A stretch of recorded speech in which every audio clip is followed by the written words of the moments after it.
Welcome, Jaslyn and Rachel. Could you please test your mics? Good morning. Good morning. Thank you. Thank you. And good morning. Good morning. Thanks.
Good morning. Welcome to this hybrid MetroPlan Orlando Technical Advisory Committee meeting. I'd like to call this meeting to order. My name is Nabil Mohaizen, and I'll be chairing the meeting this morning. We have several committee members physically present to make our quorum, and the rest are joining virtually. I'll ask all committee members attending in person to please speak clearly so those joining us virtually can hear. We are all wearing masks, and we'll need to make an extra effort to ensure good audio quality. Committee members joining us online will participate in the discussion and vote on action items. We'll ask you to mute your microphone when you're not speaking and use the raise hand feature on your Zoom toolbar. The public will be able to participate virtually as well. There are two public comment points in the meeting. Members of the public who want to speak will use the raise hand feature on the Zoom screen. If attending by phone, you can hit the star 9 to raise your hand and request to be recognized. When you're called, your microphone will be temporarily unmuted by staff, and we'll ask you to state your name and contact information for the record. We also accepted comments by mail before this meeting, and I have some comments to share with you this morning. First of all, welcome back in person. As you heard, this is a virtual meeting. We have about 21 people, including members in this room, so I welcome you back. It's been a while, and hopefully we can continue through this part until we're out of the woods completely. What I want to share with you is the main things in the news still, as far as transportation is concerned, is the after many months of negotiation, the $1.3 trillion infrastructure bill was finally passed on August 11th. This bill is expected to provide Florida with approximately $16 billion for our spending here in the state. Wanted to share some of the projects that this portion of the money would be spent on in Florida. $2.6 billion over 5 years to be spent on improvement of public transportation across the state. $198 million over 5 years is expected to be spent on electrical vehicle charging network. Florida can apply for $2.5 billion in grant funding dedicated to electric vehicle charging in this bill. Also, $1.2 billion for infrastructure development for Florida airports over a 5-year period. There are many others, but finally, on my notes, I have $100 million to help provide broadband coverage across the state. So for all of us municipalities with shovel-ready projects, get them ready. Hopefully we can get some of this funding. Those in the boardroom this morning have noticed a change. You each have a monitor in front of you, and you also have a brief instruction sheet on how to use this. I'd like for Mr. Caskey to take a few minutes, if you would, please, to tell us about the new AV equipment. Mr. Caskey. Okay, good morning. Normally Jason Lachavo and our staff goes over this equipment and goes into a lot more detail, but I'm just going to go over some real basic things this morning. You'll have the user guide there, which is pretty self-explanatory. The main thing you all need to remember is the button in the center to activate your microphone. When it's on, it'll be red, and when it's off, it'll be blue. And we would ask that if you're not speaking, to please make sure your microphone is off, because if too many microphones are on at the same time, it causes feedback issues. The other thing was the paperless documents up on the main screen there. If you go to that, you can go to the remote tab, and then that you can view the short agenda or the full agenda if you'd like to, and it has the touch screen feature so you can zoom in and out and scroll down and so on. And then also on the home screen, you see the VOD, which is video on demand, and if you want to be able to see what's on the big screen on your screen in front of you, you can use that. So that's pretty much what I had to cover on that. Thank you, Mr. Caskey. Are there any questions from the committee members in the room on the audio equipment?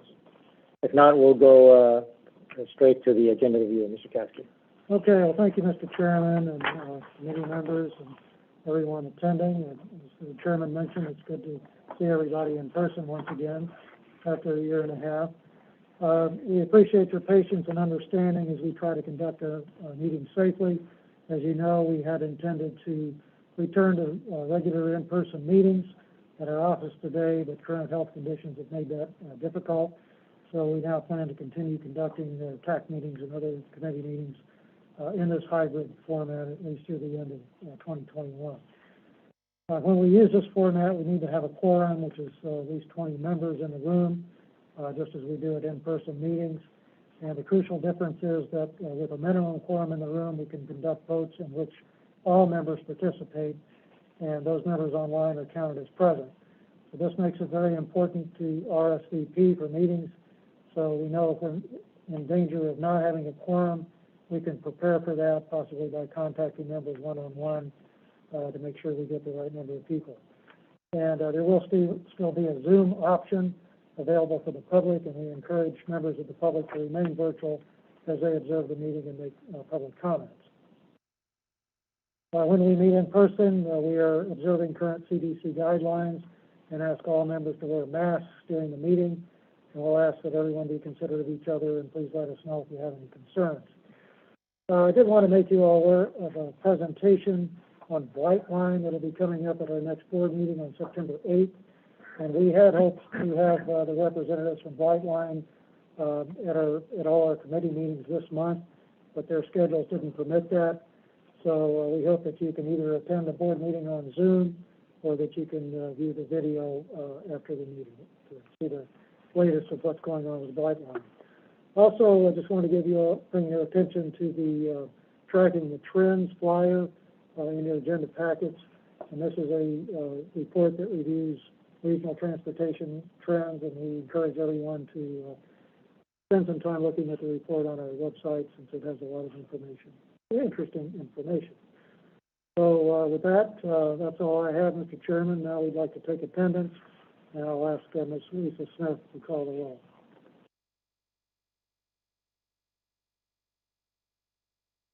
I'll ask all committee members online to please unmute yourselves for the roll call. While those in the room, keep your microphones off until called. Online participants, please make sure your video is on if possible so that we can confirm it's you. You will find the unmute and video buttons on the bottom left side of your Zoom screen. Please say here or present when your name is called. And I will start with the committee members that are here in the boardroom. Blackadar. Here. Brock. Here. Cornelison. Here. DeVries. El Hassar. Here. Dredge. Here. Hessel. Here. Krug. Here. Muhisen. Present. Nastasi. Here. Allure. Here. Williams. Here. Richmond. Present. Sonoran. Here. Smith. Present. Sudemeyer. Here. Sturk. Here. Tracy. Here. Walter. Here. Wharton. Here. And I'll move on to those that are joining us online. Albert Dontuano. Charles. Here. Here. Jesse Bluen. Present. Michael Cash. Here. Clem. Present. Friel. Gold. Did you say Gironella? gold? Yes, I did. Here. Thank you. Gironella. Present. Hardwick. Hawthorne. Herschelman. Jacobs. Here. King. Matthias. Moskowitz. Here. Radzai. O'Keefe. Here. Mr. Chair, that concludes the roll call, and we do have a quorum present in the boardroom. Thank you, Ms. Smith. We will now hear public comments on what we normally call action items, but in this format, it will be our items for review and discussion. Do we have any people who want to speak on any of these items? If so, please use the raise hand function found at the bottom of your screen or by pressing *9 on your phone keypad.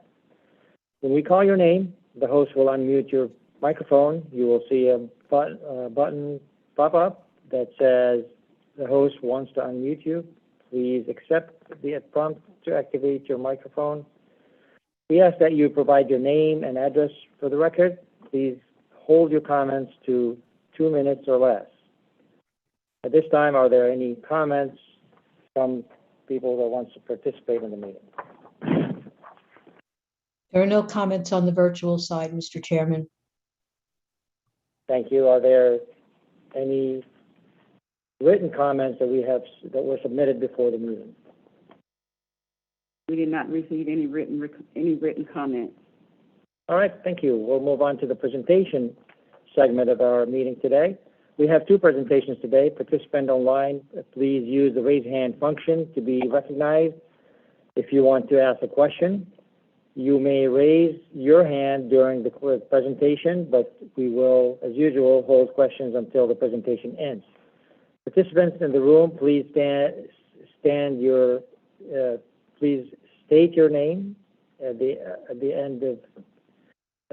Please state your name to signal that you wish to ask questions, and we will recognize you at the end. First presentation we have on MetroPlan Orlando's Public Opinion Survey by Ms. Cynthia Lampart of MetroPlan staff. Ms. Lampart. Good morning, everybody. Thank you very much for being with us today. So I'm really excited to be here to share with you the results from our 2021 Regional Transportation Survey. If you'll recall, several months ago, we asked you to help us in distributing this link, and we have some really wonderful results to share with you today. So I'm going to give you the highlights, but I hope you will take some time to read the report. It's fairly short with lots of graphics, so it's a quick read. But before we go on, I would like to introduce Dr. Sarah Vega. She is joining us from Jacksonville today. And she is with Summit Survey Research, who assisted us with this research, and she served as the survey methodologist. So hello, Dr. Vega, and thank you for joining us today. Thank you, Cynthia. Okay, well, let's go ahead and get right into it because we have a lot to share. So first, a little bit about the survey. The details, we had over 3,000 respondents, and to put that number into context for you, if you think about the Dr. Phillips Center in downtown Orlando, if you've ever been to a show in the big theater, that theater has 2,700 seats. So we spoke to every single person in that theater, plus about 350 folks. So we feel good that we heard from people from all corners of the region, across all types of demographics. So we have a really good mix of respondents. We offered the survey in English and Spanish, and here you see the geographic distribution, which matches the population distribution that we currently have. So we're very happy to see that as well. The survey was open pretty much the entire month of May. And we used two types of methods to get responses. Both were online based, and we programmed it into Qualtrics, which I'm sure you all are very familiar with Qualtrics. It's the kind of the gold standard of survey research. And we also worked with Qualtrics to do an online panel. So that gave us access to a lot of folks that we wouldn't have normally had access to. So those are folks that Qualtrics recruits in the region to take surveys. So moving along, a little bit about how we got the word out, our community outreach. I'd really like to thank our communication staff, Marianne and Leilani, who worked really hard on making partnerships and spreading this survey link throughout our entire region in a lot of different ways. And as you can see here, a lot of folks had a hand in helping us out, and especially in reaching those hard to reach populations. We worked really hard to go through community organizations, nonprofits, health organizations that did reach these hard to reach populations, so that we could have the best chance of getting a good diverse feedback. So we had 20 local governments supporting or spreading our message, 11 transportation and planning organizations, more than 10 chambers and local businesses, and 31 community and nonprofit organizations. And you see here just a sample social media post encouraging folks to take the survey at their local libraries. We formed partnerships with all of the libraries in the 3-county area to have flyers available by their computer banks so that folks who perhaps didn't have internet at home and may normally use the computer at the library could participate as well. So we'll get right into the results in the next slide, starting with a couple of legacy questions that we normally ask. The first is the satisfaction with our transportation system. And we ask this to get people in the mindset of rating the transportation system and telling us what they think about it overall. So we asked, how well do you think the Central Florida transportation system serves the needs of residents and visitors? And here you can see about 44% say we're doing great or pretty good. And about 56% say we're either average, poor, or failing. This is an improvement over the last time we did this survey in 2015. At that time, 77% said the system was average, poor, or failing. So there does seem to be a trend in a good direction for how folks are feeling about the transportation system, but still a lot of room for improvement here. Next slide, please. And of course, when we talk about transportation improvements, we can't do those if we don't have funding. And so another legacy question that we've asked is this agree or disagree statement: improving transportation means we will have to increase taxes and fees or both. And as you can see here, we still have majority agreement with this question, 62% agreed. So there is recognition that these projects are expensive. It does take money. It's not just going to happen out of thin air. So that part is good. We do still find misunderstandings about transportation funding. So you all know it's very complicated, and folks don't really understand how it works, but that's okay. One new thing we did ask about with this particular section that was a little bit new and different from previous ones was we tried to gauge how people would feel about some kind of replacement for the gas tax, and we focused on a mileage fee. So we let them know, how transportation is currently funded, and if there were to be a change at the federal level, how would they feel about a fee where you pay by the miles you drive? And with that, we heard about 52% agreed that would be okay. And we asked a follow-up question, whether they think that lower income drivers should be charged a lower rate if we go to this type of system, and had more agreement with that. 60% agreed with that statement. So this is something, as we watch what's going on at the federal level, probably the most likely replacement for the gas tax, but we'll have to wait and see. We're not expecting that anytime soon. Next slide, please. We also asked respondents how they currently get around so that we can better understand the challenges they might be having. So here you see the different types of ways people get around. Driving is most prevalent, which is probably not surprising. But you see there's a lot of participation in many different types of modes here, from everywhere from walking, bicycling, rideshare, transit. So the takeaway here is, despite the fact that people do drive quite a bit in Central Florida, they use and need all modes of transportation. And so you all have heard us say time and time again that it's important to provide transportation options to our community. And here that we see that people are taking advantage of it currently. And if we can continue to provide better and convenient options, we're confident that they'll continue to take advantage of those. Next slide, please. Looking at the vulnerable users of our transportation system, bicyclists and pedestrians, we asked what their top challenges were. And we found that with both of these modes, there is a really strong feeling of there's unsafe driver behavior out there.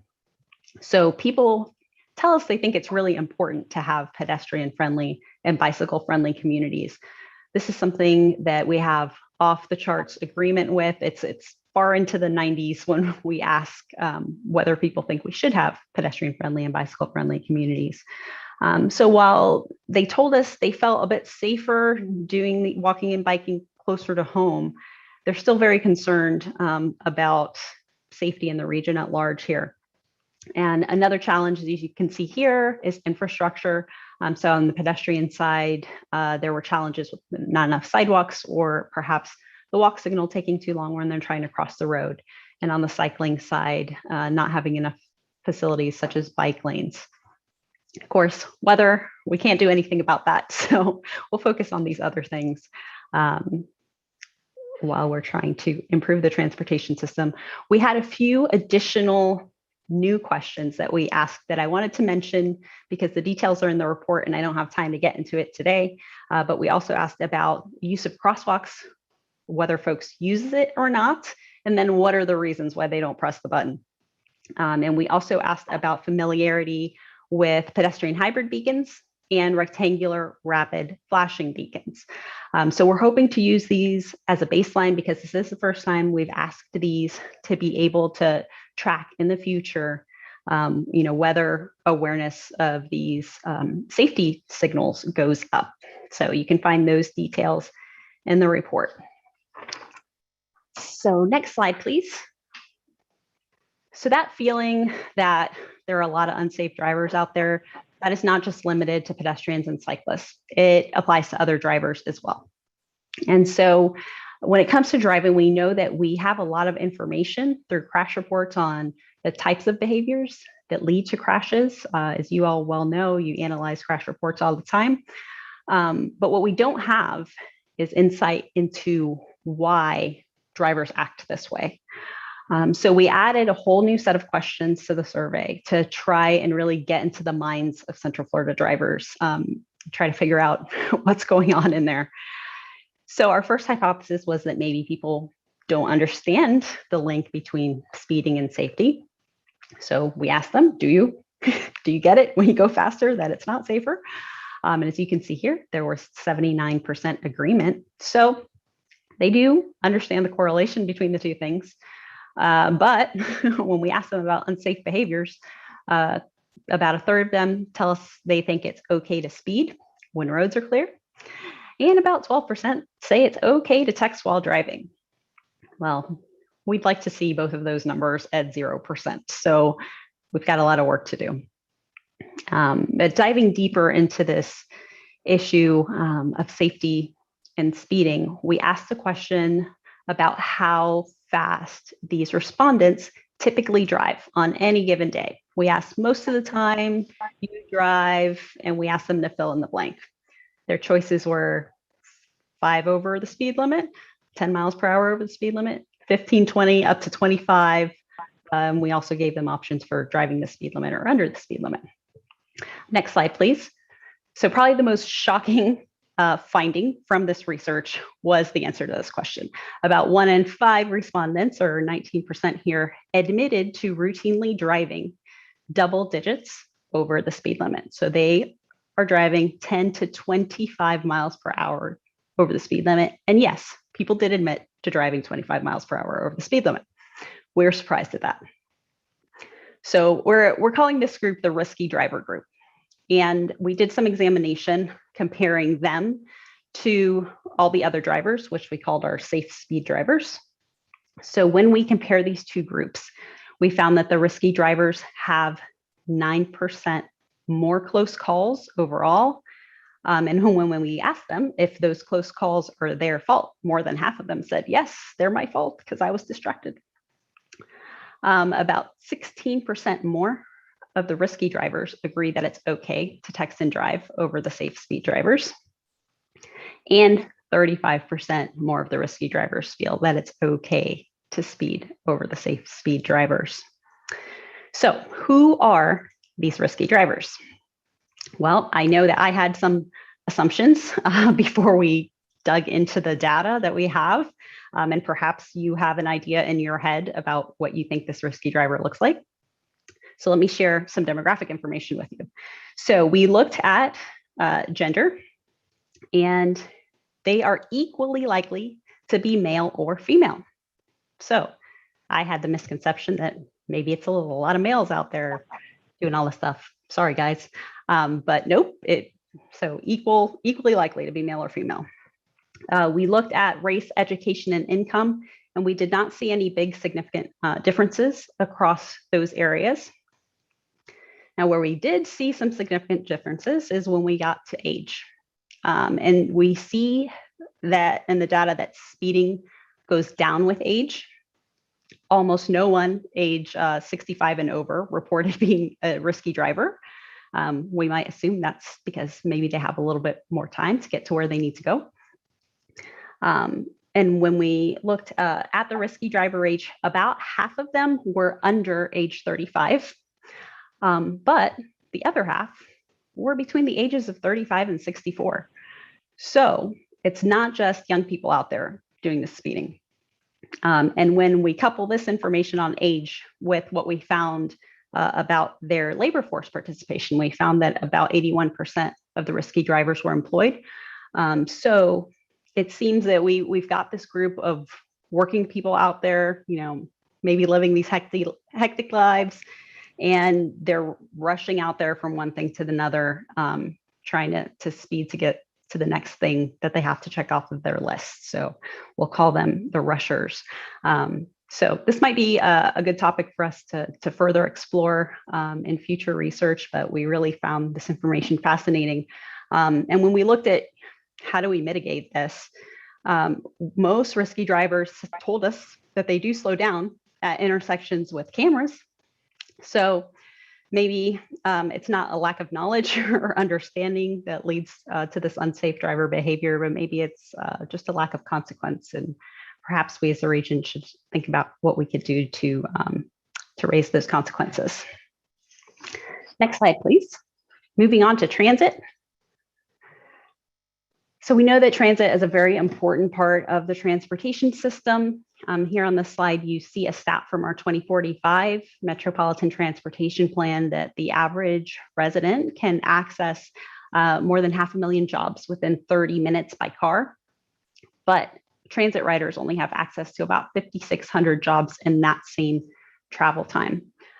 So we also know research tells us that lower income workers are less likely to have access to a reliable car. So transit is a really important way for us to help these folks get around. And as you can see here, what we heard about people, what do they want? They want more frequent service and they want access to more places. And this came as no surprise because we've heard it in our survey research before. We've been hearing this for quite a while. So if you do read the report, you'll see some more detailed responses. We asked folks, what would make you ride Lynx more? What would make you want to ride Sunrail more? In addition to asking about challenges. So there's a lot of rich data there to dive into. And moving on to the next slide, while we're on the topic of not having reliable transportation and the effect that can have on residents, we asked folks whether they had missed or skipped a doctor's appointment in the past year due to a lack of reliable transportation, and about 18% of our respondents said that they had. And so this was a disheartening stat for us. And looking into who was most affected by this, we find that minorities are more affected than non-minorities, especially American Indian, Alaska Native, and our multiracial respondents. And we found that transit riders have missed doctor's appointments 3 times more often than non-transit riders. And then Hispanic residents have missed doctor's appointment twice as much as non-Hispanic residents. So as we continue to look into the connection between health and transportation, this is an important thing to keep in mind. Next slide, please. Another new topic in our survey was equity in transportation. And this has been a focus for us for many years to plan for everyone in the community. We have to meet the needs of all individuals. So you see a word cloud here. We asked the respondents to define in their own words what transportation equity means to them. And we thought it was important to leave this as an open-ended question so that people could express themselves and we could really get a good idea of what they think this is, so that it can help us as an organization to shape our own definition of equity and transportation. And if we go to the next slide, we'll see some of the quotes. We've pulled a representative bunch of them that bring out a lot of the trends that we heard. So accessible for people of all abilities and languages. Everyone in every neighborhood has fair and equal access to transportation. One person said they have no idea, so some people haven't thought about this topic before. And another said having enough transportation options available for those who are not driving. And then the Spanish quote we have here was that any person, no matter their economic standing, can use public transportation. And moving on to the next slide, please. So with the equity questions, we also asked what kind of characteristics that respondents thought should be considered in transportation planning. We said, we know all of these things are important considerations, but please tell us, do you think that these things should be considered a lot, a little, or not at all? And these are the a lot response percentages that you see here. So we find that physical and cognitive ability rise to the top, as well as type of geography. And by type of geography, we meant considerations of whether you live in an urban, suburban, or rural setting. And then you see all the other characteristics here and how folks kind of put those in order of importance to them. Next. And the final set of questions that we had that were new in our survey were all about technology. We really didn't ask anything about technology in our 2015 version, and so much has changed since then. So here again, we wanted to get a baseline of how people feel about these technologies now so that we can help to better prepare the region in the future. So we asked about driverless technologies, preferences for the future of work, and electric. So here, on the topic of electric vehicles, so we found that most people are pretty open to this technology. 62% said that they would consider purchasing an electric vehicle. And of those, 44% said that they would make that consideration possibly in the next 3 years. So this really speaks to the importance of adding charging infrastructure sooner rather than later. We know a lot of those efforts are going on now. And for those who were unsure or who said they would never buy electric, these are some of the challenges that they expressed might keep them from that. They thought it might be a hassle to find a charging station. They were worried about costs. They're concerned about driving long distances and the effects of hurricanes, as of course, that is a regular thing that we experience here in Florida. So a lot of valid concerns. Next slide. And so when it comes to driverless technology, we found that most people, about 90%, had heard of driverless vehicle technology, and about 30% of those said that what they're hearing is mostly positive. And that actually trends more positively than the national opinion on driverless vehicles, which that rate was about 24%. So that was good. We asked whether people knew if driverless vehicles were allowed on the road today. 24% said correctly that they are allowed. And so there's a lot of room for improvement there on educating folks that this is legal in Florida. And most respondents said they feel that they would be comfortable sharing the road. About 60% of people said that they would share the road with driverless vehicles. But when it comes to driverless transit, driverless buses, nearly everyone, 91% of the respondents said that driverless buses should still have an attendant on board to monitor what's going on the vehicle. So that was something interesting to keep in mind as we continue our explorations into developing driverless transit for a region. And this chart that you see on the slide, we asked folks about how they want to get around in the future. We said, which of these things do you prefer? Using a service where a driver would take you anywhere, using a service where you can summon a driverless vehicle whenever you need it, or using a service where the driverless vehicle picks you up, but there's maybe one or two other people in it, so a shared service, or you would never consider any of those options. So about 27% of the people said, no, not considering any of those things.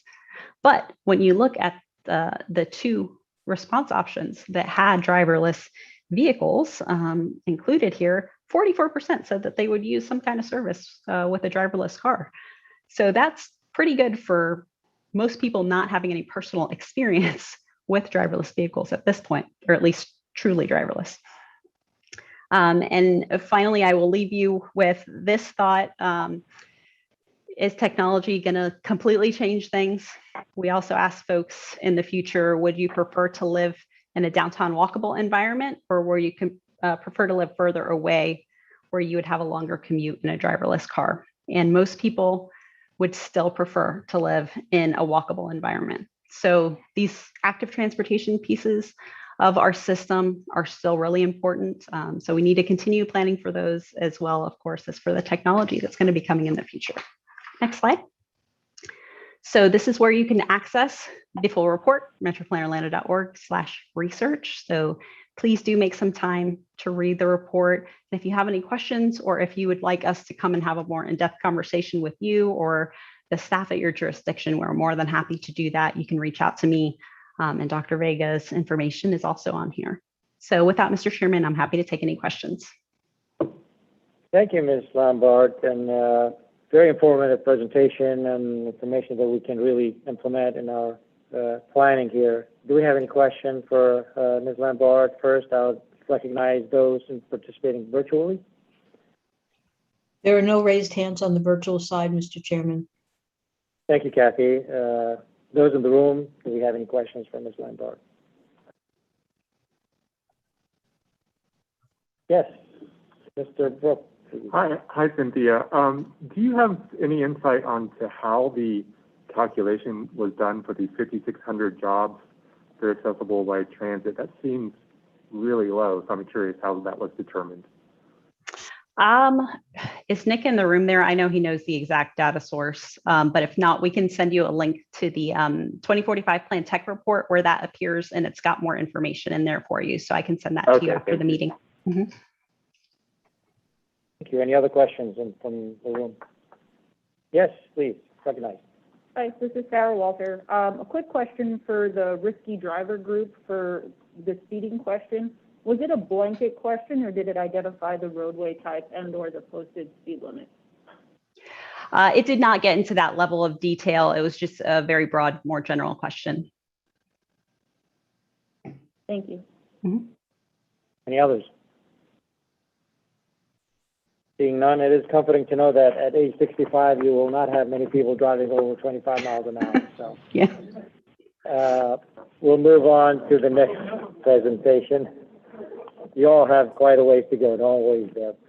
Our next presentation is going to be a study on the widening of the widening project in the Florida Turnpike from State Road 408 to State Road 50. Presentation is by Ms. Jocelyn Hayward of Atkins. Ms. Hayward. Good morning, Technical Advisory Committee members, panelists, and guests. If you can go to the presentation, please. Next slide, I guess.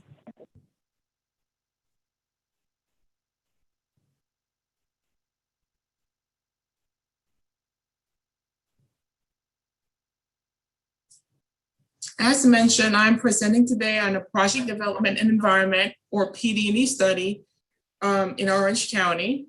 Next slide. My name is Jocelyn Hayward. I'm the Turnpike Project Manager with Atkins, and my co-presenter this morning is Nathan Silva. I was recently assigned a project, so when it comes to any questions that you may have afterwards, Nathan will be assisting me with those questions. So the objective of this presentation is we want to provide the committee an overview of the and status of the PD&E study. Next slide, please. So study limits is already mentioned. It's being highlighted in red as we speak, but it starts south of State Road 408 or just around the Turkey Lake Service Plaza and extends northwest to at the State Road 50 interchange. It also extends along State Road 408 for about 1 mile from Turnpike to just south of Old Winter Garden Road. Next. The PD&E study was scoped to evaluate the need for improvements within the study limits. I'm looking at existing and future year 2045 traffic conditions. So we looked at some existing interchanges, the system interchange that starting from right, moving to the left in the graphic at State Road 408, 429, and 2 local interchanges at State Road 50, Ocoee, Winter Garden, and the second State Road 50 interchange in Claremont, Oakland. We also looked at a potential new interchange access for local access at 3 locations and settled on a potential new interchange at Avalon Road. Next slide, please. One back. Within this,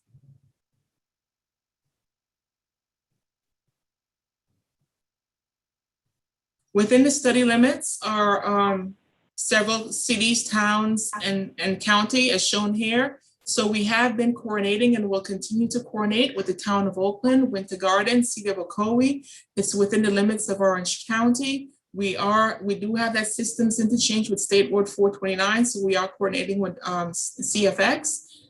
We are coordinating also with District 5, FDOT. And although Lake County we're not within the limits, we do intend on coordinating with Lake County because of the proximity to the county line. Next slide, please.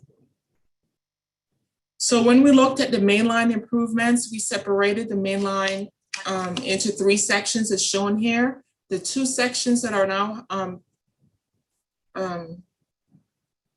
highlighted, with the rectangle. So starting from the Turkey Lake Service Plaza to State Road 408, we're gonna have conventional widening, basically adding 2 lanes in each direction. Currently it's 4 lanes. We're adding 1 additional travel lane and 1 auxiliary lane that will potentially extend between I-4 and the 408.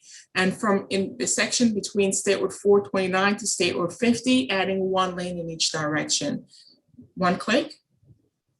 Now the middle portion, which is about a roughly 2-mile section between State Road 408 and State Road 429, we're looking to build what is termed a collector distributor system. Next slide, please. That will explain more about this. So here is showing a graphic of what this CD system in this 2-mile section will look like. Again, the graphic in the top right-hand corner shows that this is the section between 408 and 429. 2 big system interchanges that carry a lot of traffic looking to maneuver between those two expressways. So going to the graphic, the typical section in the inside lanes shown in green, 5 lanes in each direction will handle that regional traffic. So that will take drivers from that Turkey Lake Service Plaza and allow them to just pass through that area because they don't need to take the exit at 408, 429, or that State Road 50 or Colby Winter Garden exit.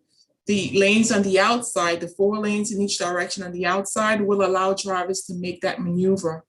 Right now, if you travel this area, not just during rush hour, but there's a lot of weaving that happens within this 2-mile section. So that weaving movement will be taken to those outside lanes and it will increase safety in this area. Next slide, please.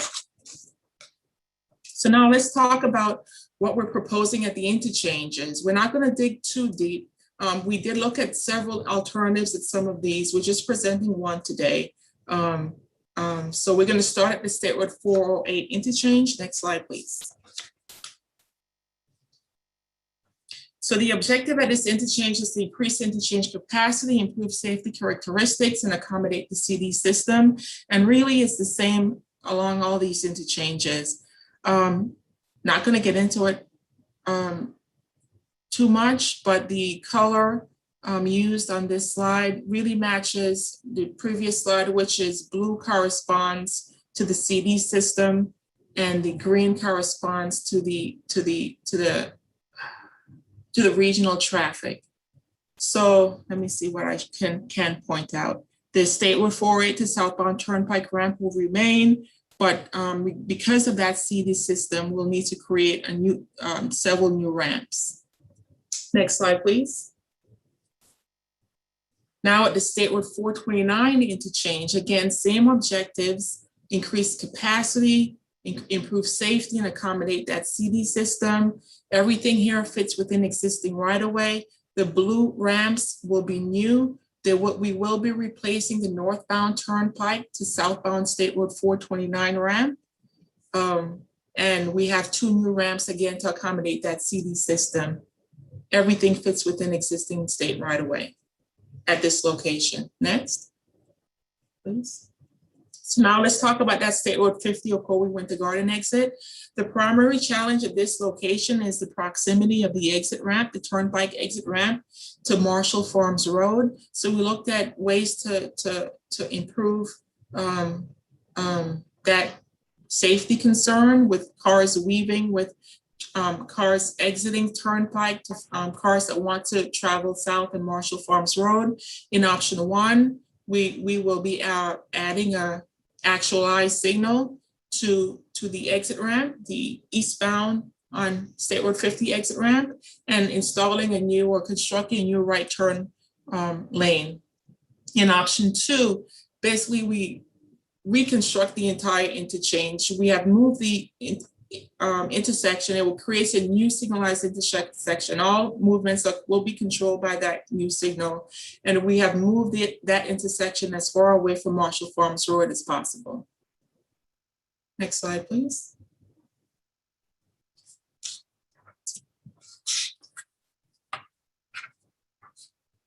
Avalon Road, this is where, again, I mentioned that we were looking to, Turnpike was looking to construct a new interchange in the area. We settled on Avalon Road. The other two possible locations were Daniels, and I think it was Statewide 535. But we settled on Avalon Road. The team developed 3 build alternatives. It will relieve traffic demand at the Statewide 50 Claremont Oakland interchange. So this will require the widening of Avalon Road, which will, Orange County is going to widen from Statewide 50 to Turnpike, so to the north off of the graphic that's shown, and Turnpike will construct the interchange and widen Avalon Road down to Sunridge Boulevard. So additional right-of-way will be required for this potential new interchange at Avalon Road. And this configuration shown here is one of 3, as I mentioned, and it's a turbo roundabout. So the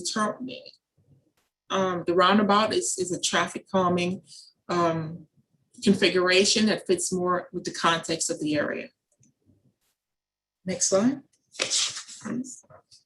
So at the Statewide 50 Oakland Claremont location, we also did look at 3 build alternatives. Shown here is what we refer to as the partial parallel flow. It will add additional capacity to the northbound exit. Turnpike mainline will be upgraded through this area. It will require modifications to Statewide 50, and additional right-of-way will be required at this location. Next.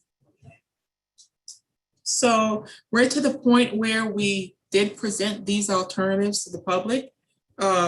We, at public meetings held on August 10th and 12th, but I got ahead of myself. The point of this slide is to explain that the study has a robust public involvement plan that started with a public kickoff meeting in March of 2020, I think it was, at the Ocoee, held at the Ocoee Lakeshore Center. We have newsletters, we have the project website, Turnpike 48 to 50. We, as mentioned, we have been meeting with the local agencies and CFX and DOT, and we will continue that coordination. And next slide. So let's get into what we heard, or what the outturn was at the virtual meeting held on August 10th. We had 2 elected officials attend virtually, and 31 folks. And this was only virtual. So we fielded about 40 questions that were submitted, and their primary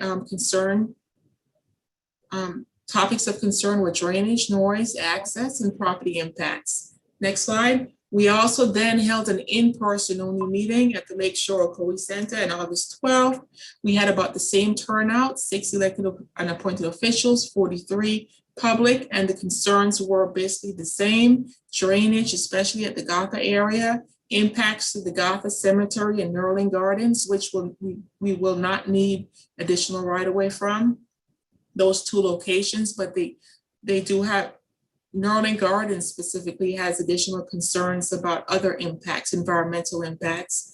We heard about the Pearl Lake and traffic noise. Next slide. So this is the last slide of my presentation, just showing a schedule of where we are. The red shows that alternatives public information meeting, that red diamond that was held. So now the team is taking the feedback that we received, and we will settle on a preferred alternative, and then take that preferred alternative into what we call a value engineering study, where a whole different team looks at it to see what can be added to add value to the project. And we will take the final preferred alternative to public hearing, but before that public hearing, we'll do what we did before, which is take the preferred alternative to local agencies first. And then we'll get the feedback from the public, finalize the PD&E study. No other phase of this project is currently funded. It's likely to move forward in segments, but no segments have been identified. So we're midway through the process with a lot more work to do. So any questions? And thank you for your time today. Any questions? I did forget that last. Do we have any questions from the folks joining us virtually first? There are no raised hands on the virtual side, Mr. Chairman. Thank you, Kathy. Do we have any questions from the present crowd? Anyone? Okay, I have a question for Ms. Hayward, if I may. Yes. The question is, based on this widening project, do you anticipate the speed increase along that segment of that turnpike or along any adjoining segment? Nathan, you want to start that off? That driver behavior is really hard to control. Nathan, you want to help me out with that question? You're on mute. I'm sorry, I didn't hear what you said. There you go. All right, okay. Do we expect speed increases as a result of this project? Is that your question, sir? Yes. Well, during the peak hour, for those of you that drive the segment, specifically between the 408 and 429, either in the morning or in the afternoon, how that section, clogs up with traffic trying to weave between the two interchanges and get into the exit or the entrance ramps. So, during the peak hour, we certainly would expect that the traffic flow between 408 and 429, would improve and would allow those traffic to, increase their speed. Now, I don't know that I can say I would anticipate speed increasing above the speed limit like you were talking in your previous presentations, but traffic flow will certainly improve and the average traffic speed, through each section will probably increase over what it is today. Thank you for that information. With that, we will move on to the next segment of our meetings, which is the action items. We have 4 action items today. To keep things running smoothly, I will ask for comments first from our virtual attendees, then from the members in the room. Members making or seconding motions, please state your name when you do that. First action item is approval of the Technical Advisory Committee virtual workshop meeting minutes from October 2020 through June 2021. This is found under tab 1 of your meeting agenda. And do I have a motion to approve the minutes? Don't forget to raise your hand, unmute yourself, and state your name if you're making the motion virtually. Do I have a motion? I move this Chad Smith to approve the meeting minutes. Okay, Mr. Smith moved the motion. Do I have a second? Second, Nastasi. Mr. Nastasi, I have a second. We have a motion and a second. Is there any discussion? I'll first again ask for the online participants. See if they have any discussions. There are no raised hands on the virtual side, Mr. Chairman. Thank you. And now those in the room. Discussion, or in favor, say aye. Aye. Aye. Any opposed? Hearing none, motion passes unanimously. The second item is the ratification of the board action item from December 2020 through July 2021. This is found under tab 2 of your package. We did discuss all these items and the board has already taken action, so this is an acknowledgement of that action. We are not voting on individual items. Do I have a motion to ratify these action items? Don't forget to raise your hand function, or your hand feature, and unmute yourself if you're voting virtually. Motion to approve. Second, Nastasi. Okay, Mr. Freeze, motion to approve, and Mr. Nastasi, second. Any discussion? No discussion virtually. Any discussion in the room? Hearing none, motion passes. I'm sorry. All in favor, say aye. Aye. Any opposed? Hearing none, motion passes unanimously. The next action item is the FDOT amendments to the FY 2021-22 through 2025-26. This is found under tab 3 of your package. And Mr. Keith Caskey will be presenting this motion. Mr. Caskey. Okay, well, this amendment includes projects that had funds that were originally programmed in fiscal year 2021 in last year's TIP, and those funds were not committed by the end of the fiscal year on June 30th, so they just automatically roll forward into fiscal year 2022 in FDOT's new adopted 5-year work program. We have to amend our TIP to include these projects so it'll be consistent with the work program. As many of you know, this is a routine procedure that we go through about this time every year. And you'll have a roll forward report from FDOT and some other information in tab 3 in your packets. So unless there's any questions, we're asking for your approval of the amendment. All right, do I have a motion to approve this amendment? Chairman, so moved. Warden. Mr. Warden, I have a motion. Do I have a second? Second. Mr. Smith, second. We have a motion and a second. Is there any discussion? Mr. Chairman, yes, I have a comment to make. Please proceed. Thank you. Erin Sturk, City of St. Cloud. I just had some comments that I've been working with the Turnpike Authority over the last few weeks to understand some of the projects that are being captured now in the roll forward amendment. And there were a couple of projects that were broken apart from one another, and a portion of them delayed. They're now reflected in this program. So I guess they do technically meet the definition of having funds previously programmed for them. And then this is the first time that them not having funds is captured in writing. So I guess the city is concerned it's a segment of the widening project that was originally planned for the next piece of the turnpike from Osceola Parkway originally down to 192, the eastern 192 that's a quarter interchange now. And I guess that is now being terminated north of that, and a segment of it has been defunded. It's about 1.5 miles long piece and an interchange project. And then this roll forward amendment reflects that there's no funds allocated to those anymore. So we have some concerns about that.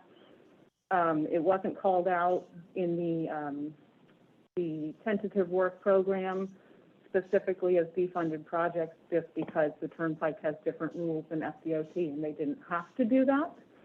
But I understand Osceola County is aware of some of the changes, but as the projections for revenues are coming back, hopefully as those increase and we see that some of the funds that had gone away are back, we would respectfully ask that that be a high priority to be reprogrammed in the TIP because it's part of a greater system widening project and has a great effect on the widening project south of that. So I just wanted to mention that because it's not something that shouldn't be in the roll forward amendment, but it's a little unusual that it wasn't captured in the TIP until now.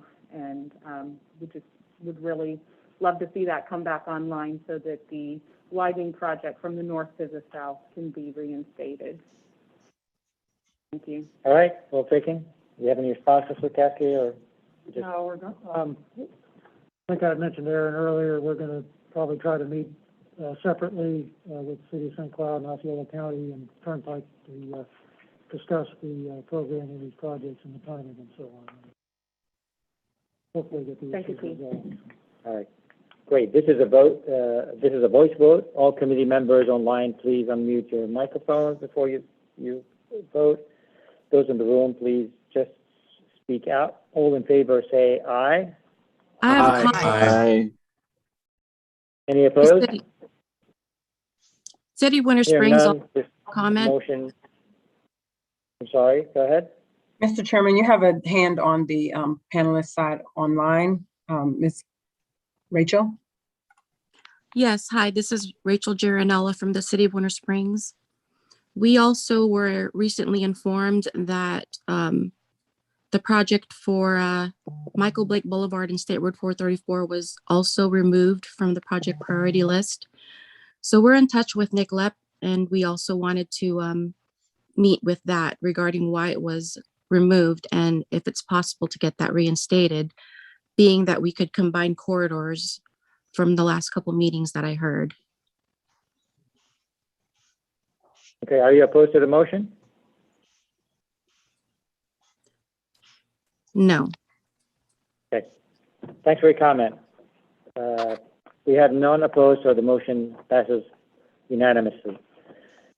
The final action item we have today is also from FDOT, on the FDOT, and it's going to be another amendment on the Sun Rail project that had funds rolling forward from the past year. This is going to be, again, presented by Mr. Keith Caskey. Mr. Caskey.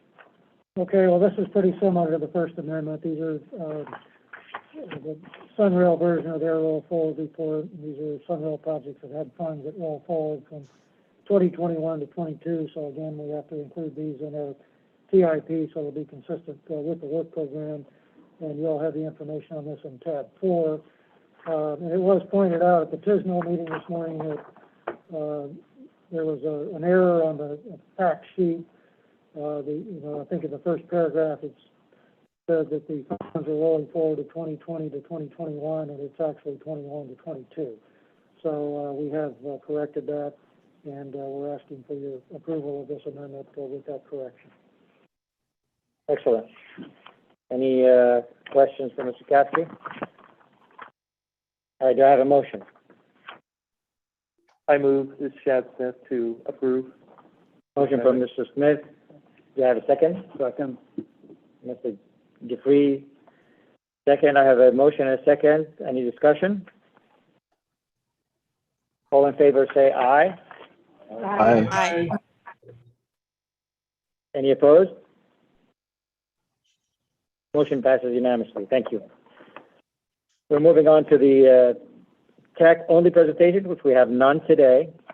Next item is general information. You'll find a list of general information there under tab 5 of your agenda packet. We have a few upcoming meetings. Our next meeting is going to also be a hybrid, TAC hybrid meeting. This is going to take place on October 22nd. We will not meet in September. The 22nd October will also be a hybrid meeting. Please remember that RSVP is required because we need to take actions that require a quorum. Final TAC meeting dates for the remainder of 2021 are included in your agendas. The next MetroPlan Orlando Board meeting will be a hybrid meeting in this room on September 8th. At this point, do any committee members want to make final comments? I'll recognize those participating online first. There are no Hearing raised none. hands. There are no raised hands on the virtual side, Mr. Chairman. Thank you, Kathy. For those in the room, please indicate by turning your nameplate on end if you wish to speak. Hearing none, we'll come to the second public comments portion of this meeting. If any members of the public wishes to comment or joining us virtually, please use the raise hand function. To be recognized, we will send you a prompt to unmute. Please accept and keep your comments to 2 minutes or less after stating your name and address for the record. Do we have any members of the public joining us virtually who would like to make comments? There are no raised hands on the virtual side, Mr. Chairman. Thanks again, Kathy. Do we have any members of the public attending in person that wishes to make public comments? Lisa? No, we do not. Are there any written comments that were submitted before the meeting today? We did not receive any. All right. At this time, and if we have no other business, I would like to thank you for your participation and wish you a great weekend, and this meeting is adjourned.